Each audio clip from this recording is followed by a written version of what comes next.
I promised you a shock, so we'll see if you are really shocked.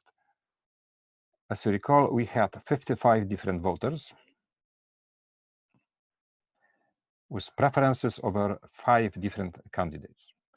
And we used 7 different methods in order to calculate winners under those different voting methods. Let's take a look at our results. Well, under majority, we have no winner. Under plurality, X, contingent vote, Y, Borda, U, Copland, W, alternative vote, Z, and approval voting, we have a tie. So all of our 5 candidates could be the winner. Moreover, we can have a tie, we can have no winner at all. All 7 different methods resulted in different election results. Now, is it just shocking or not, but interesting puzzle? Well, not really, because think about electoral reform. Let's assume that Mr. X and Mr. Z debate. They are politicians. They debate about on what is the best electoral system for the country. What can we hear from Mr. X? We can assume that they can calculate the election results under different electoral systems. Mr. X will argue that, of course, plurality is the way to go. This is the most democratic rule, the simplest rule, simple majority. This is the rule for the people. While Mr. Z, of course, will say that actually, no, alternative vote also selects a single candidate. It is a rule that doesn't waste many votes.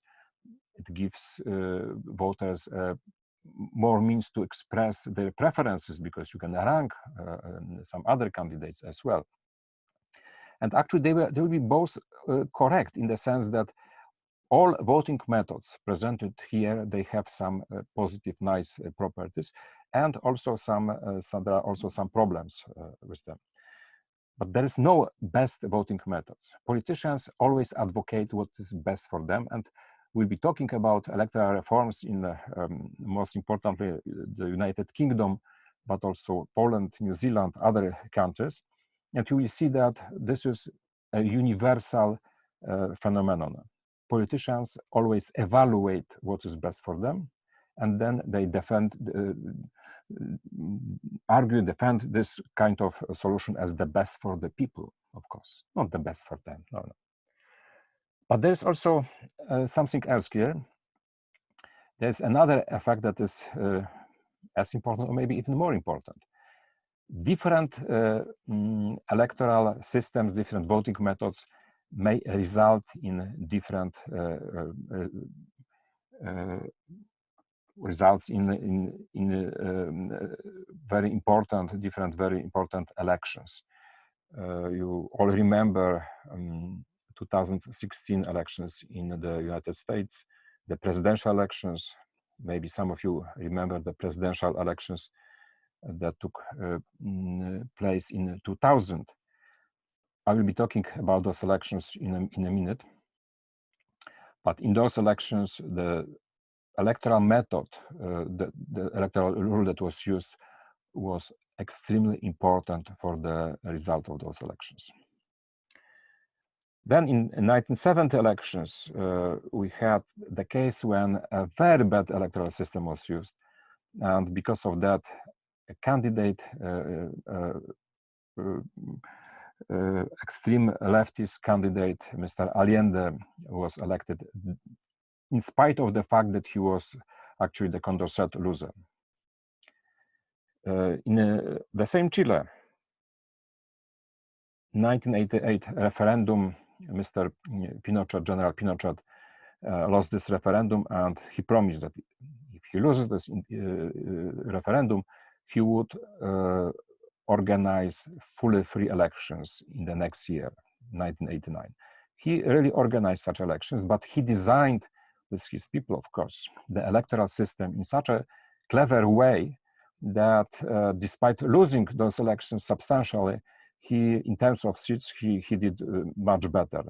And there were very serious consequences of this victory. And then the fall of communism in 1989, I did a lot of research on this. There were elections in Poland that started the chain reaction, then in Hungary, then in other countries. And the communists in Poland, but also later in Hungary, they made fundamental mistakes with respect to electoral manipulation. They wanted, of course, to win those elections, and they wanted to select the best electoral law for themselves, but they didn't. They made mistakes, and because of that, they lost in a huge, massive way. Had they chosen a different electoral system, they would have done much better, and I think that the chain reaction wouldn't have started. So the consequences of different electoral systems are really extremely, extremely important. So let's go back to our 2000 and 2016 presidential elections. What would have happened under various electoral systems, voting rules? Well, as you see, in 2000, instead of President Bush, we would have had President Gore. In 2016, we would have had President Hillary Clinton instead of President Trump. Well, regardless of our political sympathies, this is completely not the point here. We have a system, electoral college, the system of electoral college that is almost 250 years old, quarter of millennium, when the number of voters was more than 1,000 times smaller than we have now. But the system still survived.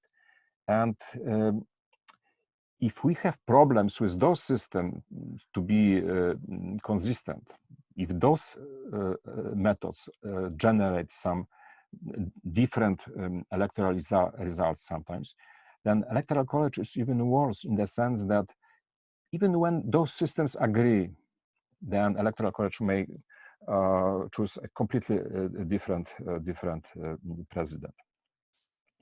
So the worst problem is what we call election inversion or electoral inversion.